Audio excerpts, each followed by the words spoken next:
म्हणून माझ्यासारखा सत्ताधारी तो सुद्धा आज त्यात सहभागी आहे.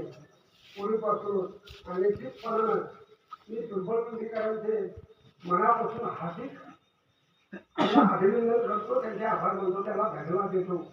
आज तिन्ही तालुक्याचा कार्यक्रम या ठिकाणी आदरणीय आपल्या सर्वांचं असणारं दैवत म्हणून दादा धरांगे पाटील एवढ्या निमित्त त्या ठिकाणी आयोजित केले आणि संपूर्ण तिन्ही तालुक्याची संपूर्ण तरुण मंडळी, मराठा मंडळी, वयोवृद्ध मंडळी संपूर्ण त्या ठिकाणी येणार आहे. मी त्या अनुषंगाने एवढं सांगू इच्छितो आभार मानण्यापूर्वी की निश्चितपणा त्या ठिकाणी एक आमदार निवडून आणण्याची लोक तिथे येतील याचा